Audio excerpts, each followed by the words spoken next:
Alors, sans plus tarder, tournez avec moi, si vous le voulez bien, on va voir deux passages qui vont servir à la méditation de ce matin. Le premier, c'est dans Acte 4, le verset 12. Je pense que Michel a très bien dit tantôt que c'est par la foi, et c'est exactement ça avec le sujet qu'on va voir ce matin. Acte 4, verset 12. Et ce matin, frères et sœurs, je n'ai pas la prétention de vous apprendre des choses nouvelles, mais plutôt que vous vous souveniez de celles que vous avez déjà entendues. Et je pense que c'est important, ça fait partie du processus d'apprentissage, de se souvenir des choses qu'on a déjà entendues. Ça favorise, si on pourrait dire, notre croissance ou notre maturité spirituelle, à l'exemple un peu de ce que Jude 1, verset 17 nous dit, vous n'avez pas besoin de tourner, mais vous, bien-aimés, souvenez-vous des choses annoncées d'avance par les apôtres de notre Seigneur Jésus-Christ. Je vous disais que dans les derniers temps, il y aurait des moqueurs marchant selon leur propre convoitise impie. Ce sont ceux qui provoquent des divisions, hommes sensuels n'ayant pas l'esprit. Donc le Seigneur nous avertit dans sa parole de faire attention à certaines choses. Et c'est important de nous en souvenir. Et il y avait un autre verset qui était intéressant, c'est dans Jean 15, le verset 20. Une autre fois, c'est Christ qui dit à ses apôtres de se rappeler, de se souvenir lui aussi de certaines choses qu'il leur avait dites. Et c'est important que nous aussi, on s'en souvienne. Il leur dit, je pense au verset 20, « Souvenez-vous de la parole que je vous ai dite.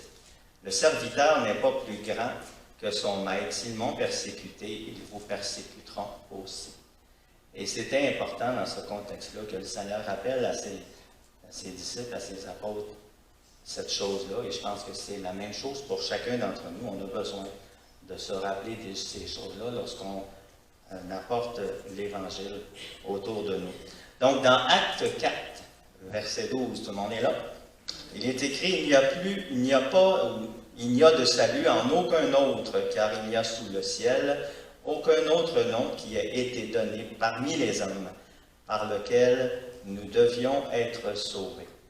Deuxième verset dans Hébreux 2, tournons ensemble, Hébreux 2, le verset 3. Hébreux 2, verset 3. Si je vais trop vite, faites-moi signe. J'ai souvent tendance à aller trop rapidement. Puis Gilbert n'est pas là pour me ramener à l'ordre ce matin. Il est écrit, « Comment échapperions-nous en négligeant un si grand salut qui, annoncé d'abord par le Seigneur, nous a été confirmé par ceux qui l'ont entendu. » Alors, prions quelques instants. Père éternel, on te remercie pour cette grâce que tu nous fais d'être ici ce matin.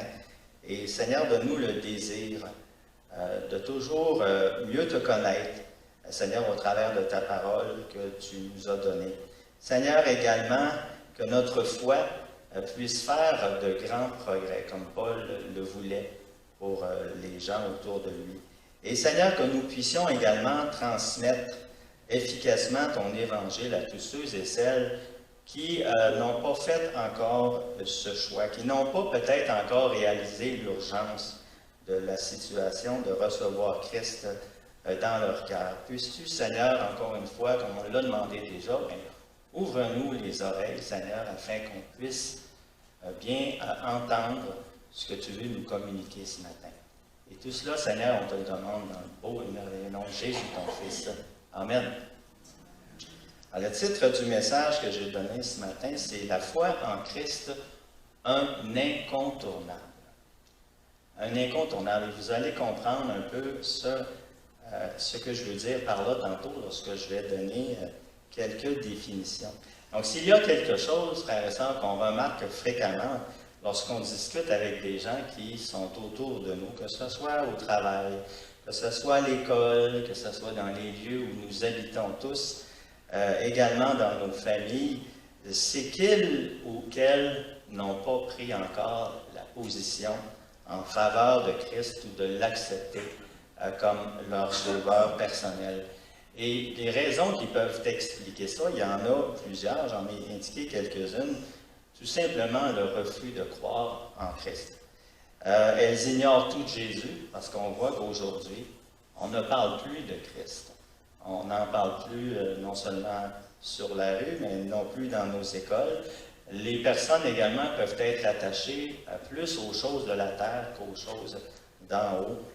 Elles sont également aveuglées par le péché et ne peuvent ou refusent de venir à la lumière. Lorsqu'on pêche contre le Seigneur, contre sa parole, et souvent les gens refusent carrément de venir à la lumière que Christ nous propose. Et également, en dernier, c'est Satan qui nous maintient dans cet égarement total, cette confusion qu'on peut voir encore aujourd'hui avec tout ce qui se produit dans la COVID-19. On voit cette confusion qui règne. Et je pense que Satan agit un peu de la même façon. Regardons ensemble dans 2 Corinthiens. 2 Corinthiens, chapitre 4. Et comme je vous l'ai dit tantôt, ce sont des versets que nous connaissons déjà. Et c'est un rappel à ce matin à notre mémoire. 2 Corinthiens 4, les versets 3 et 4.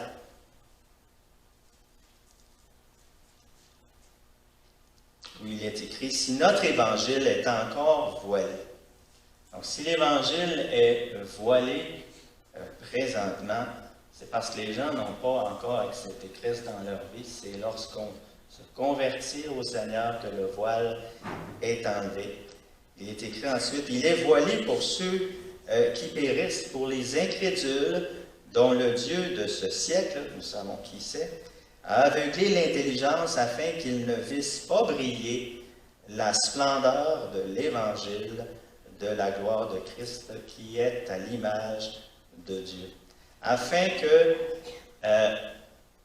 il y a quelque chose qui les empêche de réaliser ce qui est en train de se passer présentement et qui les empêche tout simplement de voir clairement ce qui se passe. Et heureusement que le Seigneur, au travers de tout cela, frères et sœurs, désire nous utiliser pour ouvrir les yeux de toutes ces personnes qui demeurent encore dans d'épaisses ténèbres et qui ont besoin de notre aide, savez-vous, et surtout de l'aide du Seigneur, de l'Évangile de Dieu au travers de tout cela. Et l'apôtre Paul comprenait très bien ce fait-là lorsqu'il dit dans Romains 1, verset 16, il dit « Car je n'ai pas honte, car je n'ai point honte de l'Évangile, c'est une puissance de Dieu pour le salut de quiconque croit, du juif, premièrement, puis du grec. » Et on pourrait lire également « C'est une puissance de Dieu par laquelle il sauve tous ceux et celles qui ont la foi en Christ. » Et lorsqu'on comprend cela, lorsqu'on comprend l'efficacité de la puissance du Seigneur, on comprend que ce n'est pas nous, ce n'est pas par nos belles paroles que les gens vont venir à Christ. Et on peut avoir cette crainte, on peut avoir cette peur de parler de Jésus, mais souvent c'est l'Esprit. C'est son Esprit qui va parler au travers de nous et qui va convaincre justement les gens par différents versets de la parole de Dieu. Et je pense que c'est la raison pour laquelle c'est important de se souvenir, de les avoir lus, ces versets-là. L'Esprit va nous les ramener à notre esprit lorsque ça va être le temps de parler, d'ouvrir la bouche. Et je crois que Paul vivait cette expérience-là lui-même dans sa vie lorsqu'il nous dit, dans 1 Corinthiens 2, versets 3 à 5, il nous dit, Paul, il dit moi-même, ça veut dire que c'était sa propre situation à lui. J'étais auprès de vous, il parle aux Corinthiens, bien entendu, j'étais auprès de vous dans un état de faiblesse, de crainte et de grand tremblement. Et ma parole et ma prédication ne reposaient pas sur les discours persuasifs de la sagesse. En d'autres mots, il n'y avait rien pour les convaincre avec ce qu'il pouvait dire, ce qui pouvait sortir de sa bouche. Et il nous en parle également dans 1 Corinthiens 17. Ce n'est pas avec la sagesse du langage, nos propres mots, qu'on va arriver à convaincre quelqu'un de venir au Seigneur, mais Paul nous dit en 1 Corinthiens 2, versets 3 et 5, mais sur une démonstration d'esprit et de puissance, afin que votre foi soit fondée non sur la sagesse des hommes, non sur ce qui sort de ma propre bouche, mais plutôt sur la puissance de Dieu. C'est la puissance qui se manifeste par l'Esprit de Dieu qui vient à convaincre les personnes. Et c'est rassurant jusqu'à un certain point de constater que même le grand Paul, comme certains osent l'appeler, pouvait se sentir, par exemple, dans un état de faiblesse et de grand tremblement lorsqu'il apportait l'Évangile de Dieu. Et qui ne se sent pas comme ça? Hein? Lorsqu'on parle aux gens du Seigneur Jésus, on se sent un peu dépourvu souvent. Et c'est pour ça qu'il faut marcher par la puissance du Seigneur, il faut marcher par la foi, parce que si ça viendrait de nous autres-mêmes, on ne le ferait pas. Et Paul ne devait pas s'appuyer, et nous non plus, sur sa propre sagesse, sur sa grande notoriété qu'il pouvait avoir, sur son expérience réussie du passé, ou toute autre chose pour délivrer son message du salut, de l'Évangile.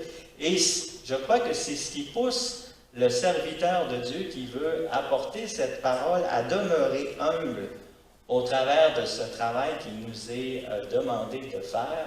C'est de rester humble, c'est de s'assurer que ce soit l'Esprit qui agit en nous pour amener des gens à la repentance. Et pour prouver cette humilité que l'apôtre Paul avait et ceux qui étaient avec lui pour apporter la parole, il nous dit dans 2 Corinthiens 4, verset 7, 2 Corinthiens 4, verset 7, un verset qui est très important lorsqu'on apporte la parole pour ne pas s'énorgueillir, pour ne pas s'élever. Il dit, nous portons ce trésor c'est bien entendu l'Évangile, dans des vases de terre afin que cette grande puissance soit attribuée à Dieu et non pas à nous. C'est intéressant de voir que l'apôtre Paul se considère comme un vase de terre, comme un vase fait d'argile, et combien est-ce qu'on ne devrait pas se sentir supérieur à ça, nous penser comme des vases d'or, mais plutôt être comme des vases qui sont seulement entre les mains du Seigneur. On est seulement des instruments et notre désir, frères et sœurs, c'est d'être utile, des vases utiles entre les mains de notre Maître. Et c'est l'Évangile que nous annonçons plutôt qui est ce trésor, qui est cette chose précieuse que le Seigneur veut que nous donnions gratuitement, que nous partagions avec ceux et celles qui nous entourent. Et s'il y a une chose qu'il ne veut certainement pas que nous fassions, c'est l'enfouir, le cacher, ce trésor-là qu'il nous a donné. Il veut que nous le partagions. Et c'est la raison pour laquelle également le Seigneur utilise des êtres fragiles et faibles pour délivrer son message du salut. Hein? Il veut, comme on l'a chanté ce matin, en tirer toute la gloire, l'honneur lorsque des personnes se convertissent au Seigneur. Et ça m'a fait penser un peu à l'histoire de Gédéon, également avec son armée lorsqu'il a combattu les Madianites. À un moment donné, au tout début, ils étaient un grand nombre pour aller combattre, mais le Seigneur a fait en sorte que ce nombre diminue jusqu'à 300 personnes, je crois, et pour faire en sorte que ce ne soit pas les gens, parce que le Seigneur connaît la pensée de l'homme, connaît la façon dont l'homme a tendance à vouloir s'énorgueillir au travers de toutes les choses qu'il peut réaliser par lui-même. Mais là, il dit, c'est sûr qu'avec le nombre qu'ils sont, ils n'en tireront pas la gloire par eux-mêmes. Et l'apôtre Paul était celui qui avait été choisi par le Seigneur Jésus pour faire son œuvre, pour apporter le message de l'œuvre accomplie à la croix. Il est écrit dans Acte 26, regardons ensemble, comment est-ce que ce choix-là de l'apôtre Paul s'est fait. Acte 26, les versets 17 à 18, où nous lisons « Je t'ai choisi, je t'ai mis à part du milieu de ce peuple et du milieu des païens vers qui je t'envoie afin que tu leur ouvres les yeux. Combien c'est important d'ouvrir les yeux de ceux et celles qui sont aveuglés, hein, comme on l'a dit tantôt dans ces temps, afin que tu leur ouvres les yeux pour qu'ils passent des ténèbres à la lumière et de la puissance de Satan à Dieu, pour qu'ils reçoivent par la foi en moi. Et ça, pour moi, c'est le mot-clé. Par la foi en moi, par la foi en Christ. C'est là que toutes les bénédictions, comme mon frère l'a dit tantôt, nous arrivent. Par la foi en Christ, le pardon des péchés et l'héritage avec les sanctifiés. Donc, en lisant cette responsabilité que le Seigneur avait donnée à l'apôtre Paul, on y voit, je crois, deux choses qui sont importantes pour le chrétien encore aujourd'hui. Premièrement, il lui dit qu'il l'a choisi pour cette mission. Est-ce que nous aussi, on a été choisis pour apporter ce salut aux perdus de ce monde? Et on voit de quelle façon ça s'est fait, que le Seigneur a parlé à Ananias en lui disant « Va, car cet homme est un instrument que j'ai choisi pour porter mon nom, pour répandre le parfum de vie autour de lui, afin que les gens puissent venir à la connaissance de Christ. » Paul, deuxièmement, n'était pas allé de lui-même. Et souvent, si c'était dû à lui-même, peut-être qu'il ne serait pas allé, mais c'est une demande expresse. C'est une responsabilité qui lui avait été donnée par le Seigneur. Et Paul comprend le sérieux de cette responsabilité qui lui avait été confiée par Christ lui-même et l'urgence de lui obéir. Je crois, frères et sœurs, que c'est la même chose pour nous. On a cette urgence, et surtout qu'il ne reste peut-être pas beaucoup de temps dans le temps de la grâce dans lequel nous sommes présentement, de ne pas hésiter de répandre ce parfum de Christ autour de nous. Et Paul disait, si j'annonce l'Évangile dans 1 Corinthiens 9, verset 16, si j'annonce l'Évangile, ce n'est pas pour moi un sujet de gloire, car la nécessité m'en est imposée. Et malheur à moi si je n'annonce pas l'Évangile. Deux choses ici que c'est important de retenir dans ce court verset de la parole de Dieu, c'est que nous devrions toujours, frères et sœurs, avoir des motifs qui sont purs lorsqu'on apporte l'Évangile de Dieu. On sait très bien, selon ce que nous dit la parole dans Romains 5, verset 5, que l'amour de Dieu a été répandu dans nos cœurs par le Saint-Esprit qui nous a été donné. Et c'est justement ce motif-là. C'est le motif que nous aimons le Seigneur, que nous aimons également, nous aimons les frères, mais nous aimons également ceux qui n'ont pas encore reçu cette parole. Et c'est important que les motifs soient purs.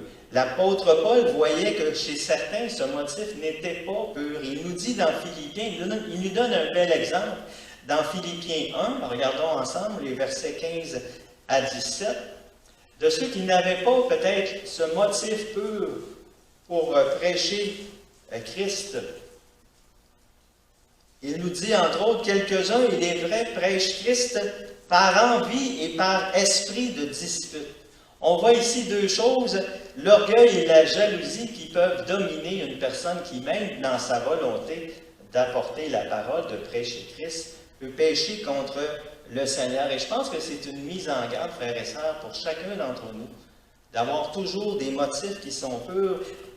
Et Paul nous donne l'autre verset, mais d'autres le prêchent avec des dispositions bienveillantes. Ceux-ci agissent comment? Par amour. C'est par amour qu'ils le font. C'est pas pour se péter les bretelles, c'est pas pour se penser meilleur que les autres, mais c'est par amour uniquement, par amour envers le Seigneur, mais par amour également envers les perdus. Et c'est par amour par les frères également, parce qu'on ne devrait pas se dire meilleur qu'un autre pour apporter, pour amener des gens au Seigneur, mais c'est seulement par la grâce de Dieu que tout se réalise. Et également, comme on l'a dit, la décision d'apporter l'Évangile ne venait pas de Paul. Paul disait que c'était une nécessité qui lui était imposée de le faire, et il disait qu'il malheur à moi si je ne fais pas ou si je n'accomplis pas ce que le Seigneur me demande de faire. Et la raison pour laquelle toutes ces choses arrivent, c'est ce qui est dit dans 1 Timothée 2, verset 4, qui nous dit que le Seigneur veut que tous les hommes soient sauvés et parviennent à la connaissance de la vérité. Donc c'est important, autant comme l'apôtre Paul a senti cette nécessité d'obéir au Seigneur dans ce qu'il lui demandait de faire exactement la même chose. Et maintenant, si on a mentionné au début que plusieurs vont refuser de croire au Seigneur pour toutes sortes de raisons, il y en a d'autres qui cherchent à ne pas faire ce choix ou à plutôt attendre, hein, être hésitant puis attendre avant de faire ce choix sensé dans leur vie. Et je voyais un bel exemple dans le gouverneur Félix et sa femme Drusille, qu'on peut regarder ensemble dans le livre des Actes, chapitre 24. Acte 24, on va commencer à lire au verset 24. Donc on voit qu'à chaque fois, souvent qu'on parle à des gens, c'est toujours de remettre à plus tard. Ils ne sont jamais pressés d'accepter Christ dans leur vie et de toujours dire « Ah ben tu m'en reparleras une prochaine fois, je n'ai pas le temps, j'ai quelque chose d'autre à faire. » Et on voit que c'est un peu ce qui se produit avec Félix et sa femme Drusille. On peut y lire que quelques jours après, Félix vint avec Drusille, sa femme, qui était juive, et il fit appeler Paul. Il l'entendit sur la foi en Christ. Qui d'entre nous n'avons pas eu cette porte ouverte, cette occasion de parler au Seigneur? Et moi, je l'ai eu, cette occasion-là, avec plusieurs de mes collègues, mais ça n'a jamais abouti. C'était toujours, oui, mais il y a toujours une hésitation, quelque chose qui retarde cette décision. Mais moi, je me dis, quelle belle opportunité. Ici, l'apôtre Paul avait de parler des vraies choses, des vraies affaires, au lieu de toujours parler de la pluie et du beau temps. Paul avait cette occasion de parler du Seigneur. Si on continue à lire, pardon, au verset 24. On a lu le verset 24. On continue, mais comme Paul discourait ou parlait longuement, et c'est souvent là que ça la choque. La conversation, des fois, avec certaines personnes, ça va bien aller. On va parler du Seigneur, puis on en parle, mais on se rend compte d'une chose, moi ça m'est arrivé souvent, c'est plus on commence à en parler longuement, c'est là que ça la choque, ça coupe la conversation, parce que les choses deviennent plus compliquées.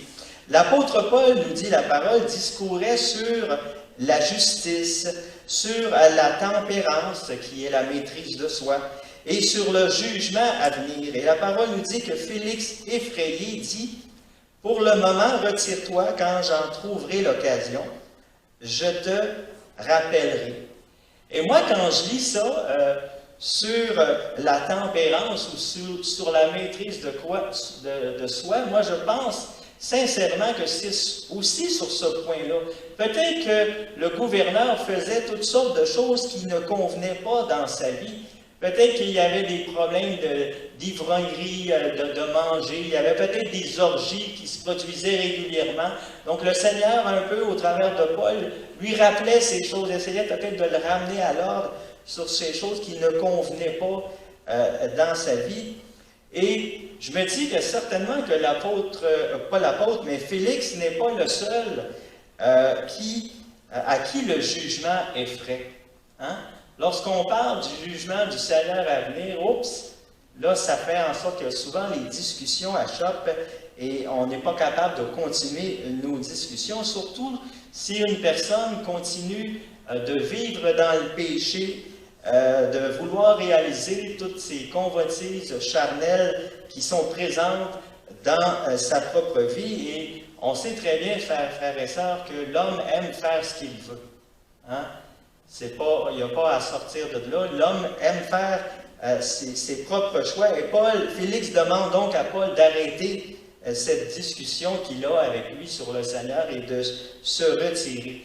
Mais quand même, on doit se réjouir, frères et sœurs, que Paul a eu cette occasion de parler du Seigneur selon le commandement que le Seigneur nous demande de faire dans Marc 16, les versets 15 et 16, parce que le Seigneur nous demande d'aller par tout le monde et de prêcher la bonne nouvelle à toute la création. C'est exactement ce que Paul faisait dans sa vie, de parler du Seigneur. Mais la parole nous dit également que celui qui croira et qui sera baptisé sera sauvé, mais celui qui ne croira pas sera condamné. Et c'est ce jugement-là qui pesait probablement lourd sur Félix et Drusille. Ils avaient dans leur vie un choix à faire maintenant. Et on voit que le gouverneur Félix était probablement perturbé dans son esprit à cause peut-être de ses nombreux péchés, peut-être de sa vie qui était mal réglée devant le Seigneur. Et on sait que quand on parle du Seigneur aux autres, des fois les gens, à cause de ce qu'ils ont fait, se sentent indignes d'accepter par la foi le salut en Jésus-Christ. Et il y en a d'autres de ces personnes-là qui vont penser qu'ils sont de bonnes personnes. Vous en avez tous, ou nous en avons tous rencontré de ces gens-là qui croient qu'elles n'ont rien fait de mal ou de trop mal dans leur vie. Les gens également décident que pour eux autres, la vérité, c'est telle chose plutôt que telle chose, mais la parole nous dit qu'est-ce que la vérité? Dans Jean 14, le verset 6, Jésus dit « Je suis le chemin, la vérité et la vie, et que nul vient au Père que par lui. » Donc, quiconque, quoi que le monde puisse penser de la vérité pour accéder au ciel, on sait très bien que le plan que Dieu a décidé de tout pour le salut des hommes et des femmes, et comme on l'a dit tantôt dans Acte 4, verset 12, on leur dit encore une fois, parce que c'est important que ces versets-là, frères et sœurs, soient bien ancrés dans notre esprit. Il n'y a donc de salut en aucun autre, car il n'y a sous le ciel aucun autre nom qui a été donné parmi les hommes par lequel nous devions être sauvés. Et on sait très bien de qui on parle. On parle de Jésus-Christ.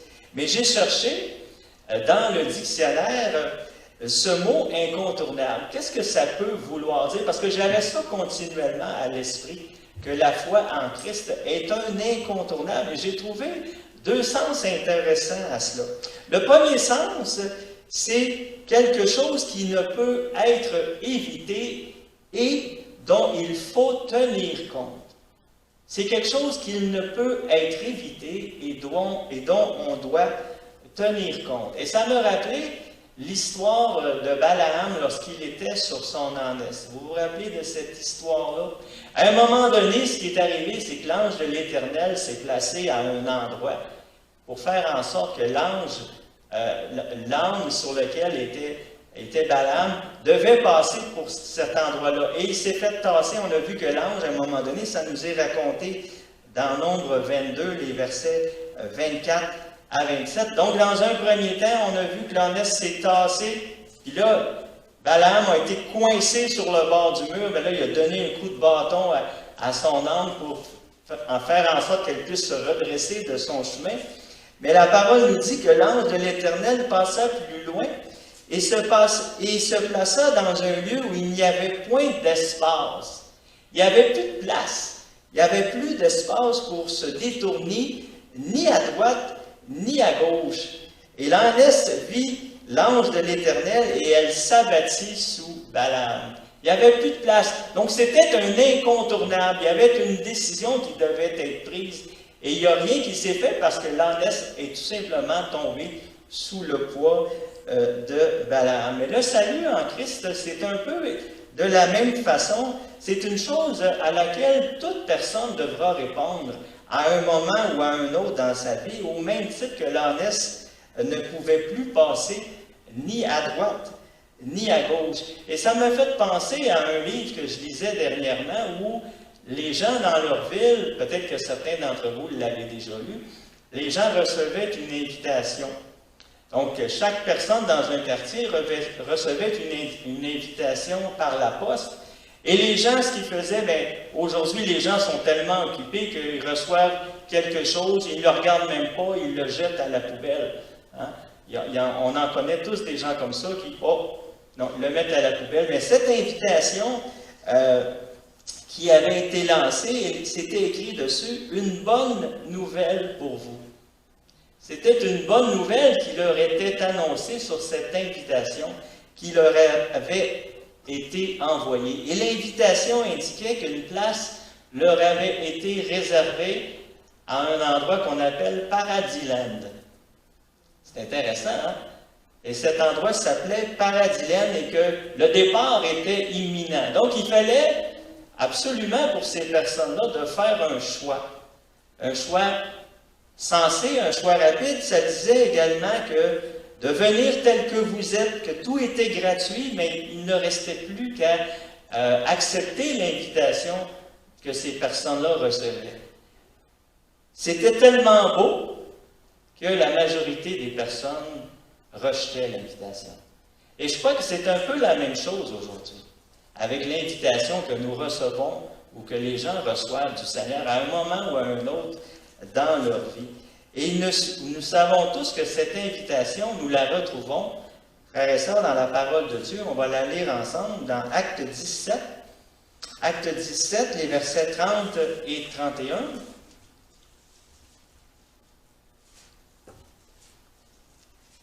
Et cette invitation que les gens reçoivent, c'est une invitation qui ne peut se comparer à d'autres invitations qu'ils reçoivent. Hein? Parce que plusieurs vont recevoir une invitation, ils ne croiront pas, vont penser à un genre de canular, une farce qu'on leur fait, mais c'est loin d'être le cas. Il nous est dit dans Acte 17, les versets 30 et 31, « Dieu, sans tenir compte des temps d'ignorance, annonce maintenant à tous les hommes en tout lieu qu'ils aient à se repentir. » En tout lieu, hein, ce n'est pas ici seulement dans un petit quartier où les gens reçoivent une invitation, c'est en tout lieu, partout dans le monde. Parce qu'il a fixé un jour où il jugera le monde selon la justice par l'homme qu'il a désigné, nous le connaissons, ce dont il a donné une preuve certaine en le ressuscitant des morts. Et on sait très bien, lorsqu'on lance cette invitation aux gens, il y en a plusieurs qui vont la refuser, cette invitation-là, qui vont peut-être même vouloir parfois s'en prendre à nous, lorsqu'on leur dit la vérité. Un peu ce qui s'est passé avec Étienne lorsqu'il disait la vérité aux Juifs. Qu'est-ce qu'ils ont fait? Ils se sont bouchés les oreilles, ils se sont jetés sur lui et ils l'ont lapidé. Donc, il faut être prêt, frères et sœurs, à avoir les deux styles de personnes. Ceux qui vont refuser totalement d'écouter et ceux qui vont avoir une certaine ouverture. Parce qu'il y en a qui, au travers de la parole qu'on va apporter, vont avoir cette ouverture. Et je crois que c'est important de savoir quoi leur répondre à leurs questions. Et une de ces questions-là qu'on pourrait recevoir, c'est « Mais sur quelle base serons-nous jugés? Quelle est cette justice mentionnée dans l'invitation qui nous est donnée? » On a besoin d'avoir cette réponse à leur donner à ces personnes et nous pouvons trouver cette réponse dans Romains 3. Regardons Romains 3, les versets 21 à 26. Romains 3, 21 à 26, qui nous donne cet élément de réponse si important à leur donner. Il est écrit, mais maintenant, sans la loi, hein, parce que nous sommes maintenant dans le temps de la grâce, est manifestée, à Dieu nous a fait connaître sa justice, est manifestée la justice de Dieu à laquelle rendent témoignage la loi et les prophètes. Justice de Dieu, comment? Par la foi en Jésus-Christ pour tous ceux qui croient. Il n'y a point de distinction. Hein? On sait que cette invitation, tous peuvent l'accepter, peuvent y prendre part, car tous ont péché et sont privés de la gloire de Dieu et sont gratuitement justifiés par sa grâce, par le moyen de la rédemption, par le moyen de cette rançon qui a été payé par Christ à la croix. C'est lui que Dieu a destiné par son sang à être pour ceux qui croiraient victime propitiatoire, ce sacrifice parfait de Christ comme un agneau sans défaut ni sans tache, afin de montrer sa justice qu'il avait laissé impunis les péchés commis auparavant au temps de sa patience, afin, dis-je, de montrer sa justice dans le temps présent. Et c'est important de réaliser que cette invitation, cette justice, ce désir du Seigneur de nous justifier est disponible encore aujourd'hui. Et ce qu'il y a d'intéressant dans cette parole qui nous a été donnée du Seigneur, la première chose qui peut nous rassurer, c'est que nous sommes sous la grâce et non sous la loi. On sait que le Seigneur veut que tous parviennent à la connaissance de la vérité et certainement qu'il va tout mettre en œuvre pour que les gens puissent accepter son invitation. La deuxième chose que nous lisons, c'est seulement par la foi que cette invitation, la foi en Christ, que cette invitation peut être acceptée par la foi dans l'œuvre que Christ est venu accomplir sur la croix et également par la foi que Dieu l'a ressuscité, qu'il ne l'a pas laissé dans le tombeau. On sait tous que Christ est ressuscité et nous devons tous le proclamer de la même manière. Et peut-être également, une des plus grandes choses, c'est que ce salut est disponible à tous et à toutes.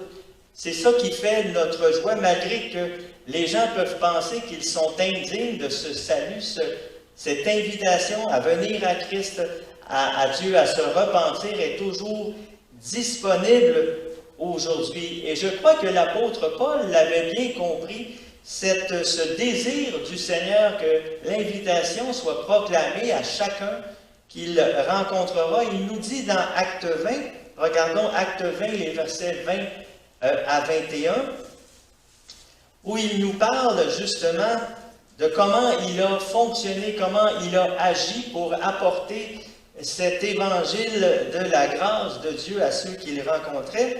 Il dit, « Vous savez que je n'ai rien caché de ce qui vous était utile, et que je n'ai pas craint de vous prêcher et de vous enseigner publiquement et dans les maisons, annonçant aux Juifs et aux Grecs, pas juste à un, mais à tout le monde, la repentance envers Dieu et la foi en notre Seigneur Jésus-Christ. » L'apôtre Paul savait que, sans exception, tous ceux et celles qu'il rencontrait devaient entendre ce message de la repentance, ce message du salut. Et nous savons ce que Romains 10, 17 nous dit, que la foi vient de ce que l'on entend, et ce que l'on entend vient de la parole de Christ. Et lui-même, Paul, qui était un juif, disait à ses frères juifs, « Quoi donc sommes-nous donc plus excellents? » Il dit « Nullement. » Il nous dit ça dans Romains 3, verset 9, « Car nous avons déjà prouvé que tous, autant juifs que grecs, sommes sous l'emprise ou sous l'empire du péché. » Et il nous disait également que dans Romains 3, 23, que tous ont péché et sont privés de la gloire de Dieu. Donc, ce n'est pas par nos bonnes œuvres également qu'on peut hériter du salut, parce que plusieurs encore aujourd'hui peuvent penser cela. Je suis une bonne personne, je fais de bonnes choses dans ma vie. Mais on voit ici que ni un ni l'autre ne peuvent faire en sorte que la personne va hériter du salut. Et peut-être une des plus grandes choses également que cette parole nous dit, c'est que le salut, ce si grand salut, s'opère gratuitement. Et c'est la raison pour laquelle le Seigneur nous demande de devenir tel que nous sommes. Tout a déjà été payé par Christ à la croix. Et on n'aura rien, frères et sœurs, ni à débourser, ni à rembourser pour obtenir ce salut si merveilleux. C'est seulement par la foi en Christ que nous l'obtenons. Et s'il y a une deuxième chose que je voulais dire concernant la définition, je vous ai dit tantôt qu'il y avait deux définitions que j'avais trouvées qui étaient vraiment excellentes concernant cet incontournable. Il s'agit non pas d'une chose, mais d'une personne. Et elle nous dit que si donc on parle d'une personne, un incontournable veut dire qu'il est indispensable de la connaître, cette personne.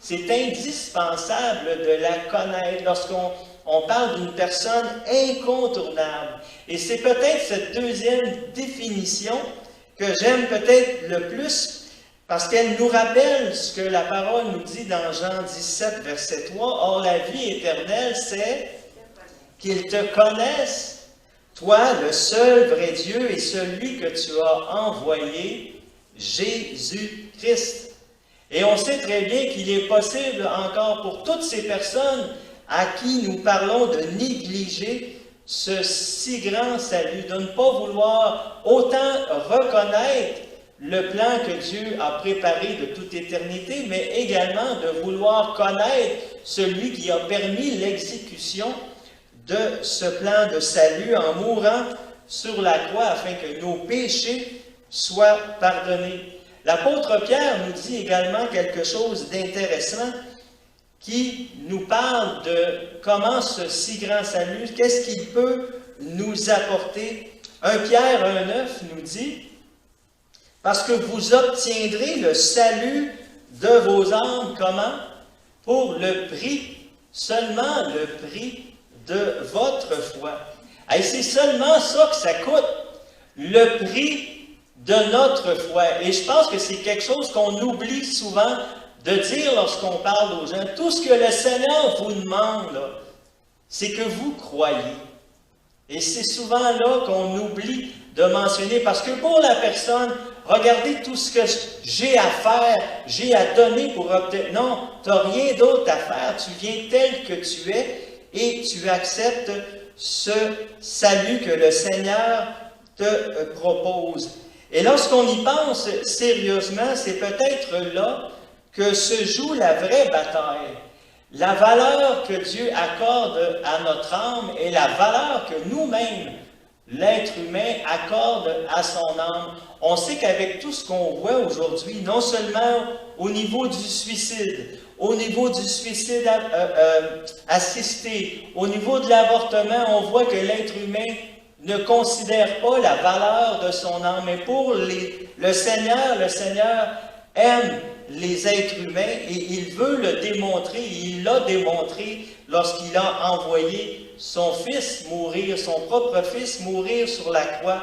Il est écrit dans Luc 9, le verset 56, « Car le Fils de l'homme est venu non pour perdre les âmes des hommes, mais pour les sauver. » Il n'est pas venu pour perdre les âmes. C'est tellement rassurant de voir que le plan de Dieu qui s'est accompli sur la croix n'était pas dans le but de perdre l'humanité, mais plutôt de le sauver, de sauver les hommes afin qu'il ait cette relation, cette communion, comme on a entendu parler. Un autre verset nous dit dans Jean 3, verset 17, « Dieu en effet n'a pas envoyé son Fils dans le monde pour qu'il juge le monde, mais qu'il soit sauvé par lui. » C'est donc une bonne nouvelle que nous avons à apporter à cette humanité qui est sans espérance. Et je crois que c'est tout le contraire de l'ennemi de nos âmes, qui lui veut nous perdre. Vous en connaissez tous un que, justement, Satan s'est présenté devant le Seigneur afin de le perdre. Vous connaissez tous l'histoire de Job. Job 2, verset 3 nous dit, « L'Éternel dit à Satan, « As-tu remarqué, mon serviteur Job? Il n'y a personne comme lui sur la terre. C'est un homme intègre, c'est un homme droit, craignant Dieu et se détournant du mal. » Hein? Wow! J'en ai pas d'autre comme un serviteur comme lui. Mais vous savez ce que l'Éternel a dit à Satan, « Et tu m'excites à le perdre sans motif. » Sans aucune raison valable. On voit tout de suite que Satan est quelqu'un qui veut nos âmes, non pas pour nous sauver, mais pour nous perdre. Et on voit toute l'importance que le Seigneur accorde à nos âmes, selon ce que nous dit Jacques. La parole nous parle dans Jacques 1, verset 21. Regardons ça ensemble, Jacques 1, 21. Lorsqu'elle nous dit, « Recevez avec douceur la parole qui a été plantée en vous et qui peut sauver vos âmes. » Cette semence que nous déposons dans le cœur des personnes que nous rencontrons en leur apportant la parole de vérité, elle peut sauver leur âme. Gloire au Seigneur. Et malgré que la majorité refuse justement ce merveilleux salut, c'est parce qu'ils n'ont pas lu. Ils ne veulent même pas ouvrir la parole que le Seigneur nous a donnée et qui les invite justement à faire ce choix qui est un incontournable dans leur vie pour avoir un accès au salut. Mais il y a seulement un choix qui est à faire. Et ce choix, vous le connaissez tous, soit que nous allons faire le choix de croire ou le choix de ne pas croire. Et Dieu nous demande à tous et à toutes, au moins une fois dans notre vie, de faire ce choix sensé. Mais il espère toujours, le Seigneur, qu'on va faire le bon choix parce qu'il ne nous force pas à le faire. Dieu nous laisse le choix de faire le bon choix, mais il nous ramène toujours dans sa parole afin que nous fassions ce bon choix lorsqu'il nous dit, dans Jean 10, le verset 9, en parlant de Jésus, « Je suis la porte. Si quelqu'un entre par moi, il sera sauvé. » Le Seigneur nous annonce au travers de sa parole, il nous donne plusieurs panneaux indicateurs, des panneaux qui sont très visibles dans la parole et qui avertissent d'avance que Christ est le chemin, que Christ est la vérité, que Christ est la vie, que nul ne peut venir au Père que par Jésus-Christ. Mais pourtant, encore une fois, on peut se demander pourquoi il y a tant de personnes qui empruntent le mauvais chemin. Et je crois que nous devons tous, frères et sœurs, continuer, malgré ce qu'on peut voir présentement dans ce monde, continuer à apporter le salut en Jésus-Christ, parce que c'est triste de voir des gens qui sont autour de nous et qui refusent encore, qui attendent encore avant de faire ce choix dans leur vie. On doit utiliser, frères et sœurs, toutes les armes que Dieu nous a données pour combattre les mensonges du diable et aussi pour abattre les faux raisonnements, parce qu'il y en a encore des faux raisonnements qui circulent dans ce monde et on doit, au travers de la parole, au travers de l'épée de l'Esprit que le Seigneur nous a donné, au travers de sa parole, combattre ces faux raisonnements qui vont à l'encontre de la vérité. C'est nécessaire également, frères et sœurs, de continuer à prier pour les âmes, non seulement de ceux qui nous entourent, nos familles, et on le fait très bien à chaque jour, mais il faut continuer, il faut persévérer d'apporter cette touche dans nos vies, de faire en sorte qu'on ait cette considération pour le salut des personnes qui nous entourent. Et on voit dans la parole que le Seigneur nous donne plusieurs beaux versets pour apporter à ceux et celles qui veulent bien entendre la parole. Par exemple, dans Jean 3, 36, Jean 3, 36, regardons ensemble ce verset qui peut suffire certainement amplement à amener une personne à faire le bon choix. Il est écrit, celui qui croit au Fils a la vie éternelle. Celui qui ne croit pas au Fils ne verra point la vie, mais la colère de Dieu demeure sur lui. C'est ce genre de versets-là qui peuvent amener ceux qui n'ont pas encore fait ce choix dans leur vie. Un autre verset, Jean 3, 18. Jean 3, 18 met l'accent sur le jugement qui trop souvent n'est pas pris au sérieux par le monde. On sait ce qui s'est passé lorsqu'il y a eu le jugement du Seigneur sur Sodome. On sait ce qui s'est passé avec les gendres de Lot lorsqu'il a parlé qu'il fallait que c'était pressant de s'en aller. Les gens ont dit, ils pensaient qu'il faisait une blague. Mais c'est la même chose qui peut se produire dans nos vies. On dit, le Seigneur revient bientôt, c'est important que ce choix soit fait le plus rapidement, mais les gens sont encore, attendent encore avant de faire ce choix.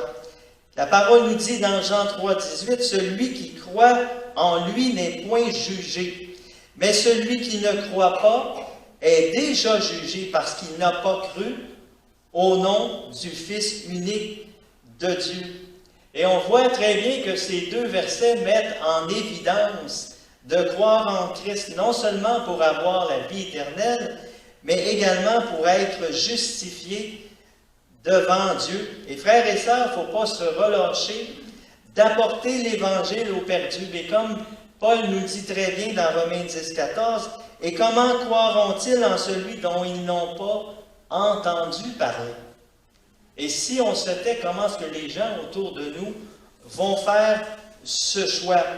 Donc, en conclusion, étant, frères et sœurs, des ambassadeurs au service du Maître, nous devons comprendre, faire comprendre au monde que la foi en Christ, c'est un incontournable. Il y a un choix qui va devoir être fait. Les gens doivent comprendre, doivent connaître que le plan de Dieu, que Dieu a préparé de toute éternité pour pourvoir au salut des hommes, est encore disponible aujourd'hui. Les gens peuvent venir à Christ et que ce n'est pas le temps d'attendre, ce n'est pas le temps de remettre à plus tard. Et on doit prier les uns pour les autres, justement, pour que des portes ouvertes, pour qu'on puisse apporter cette parole-là avec force et courage. Un dernier verset dans Éphésiens 6, Éphésiens 6, les versets 19 et 20. C'est Paul qui parlait justement aux Éphésiens, qui lui demandait de prier pour lui, afin que cette parole puisse être apportée. Donc, il disait, « Priez pour moi, afin qu'il me soit donné, quand j'ouvre la bouche, de faire connaître hardiment. » Et pour moi, j'ai cherché ce mot-là, hardiment, parce que c'était confus dans mon esprit. Lorsqu'on dit hardiment, c'est courageusement. Et souvent, on est hésitant, frères et sœurs, à apporter la parole. On se demande tous qu'est-ce qui va se passer, qu'est-ce qui va se produire. Je vais-tu perdre mon emploi si je parle à quelqu'un? Il va-tu m'arriver quelque chose? Donc, Paul priait justement que quand il ouvrait la bouche, de le faire connaître courageusement et librement le mystère de l'Évangile pour lequel je suis ambassadeur dans les chaînes. Et que j'en parle comment? Avec assurance. Hein? C'est par l'Esprit du Seigneur. Lorsqu'on est rempli de l'Esprit de Dieu, c'est l'Esprit de Dieu qui va parler au travers de nous et qui va convaincre les gens, qui va amener les gens à la repentance. Et comme on l'a dit souvent, ce n'est pas par nos propres mots, ce n'est pas parce qu'on va dire quelle parole qu'on va dire, non, c'est au travers de sa parole à lui que les gens vont venir à la connaissance du Seigneur. Alors, c'est ma prière pour l'Assemblée, hein, que nous ayons ces portes ouvertes et que nous parlions, nous tous aussi, avec assurance dans ces temps qu'il nous reste. Amen.